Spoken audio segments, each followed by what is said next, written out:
సీత స్వయంవరం అంటాం. కానీ నిజంగా సీతే రాముడిని ఎంచుకుందా?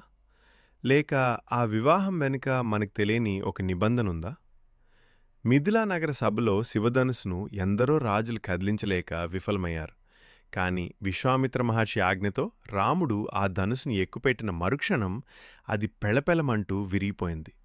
ఆ ధనుసు విరిగిన వెంటనే జనక మహారాజు ఒక కీలక నిర్ణయం ప్రకటించాడు.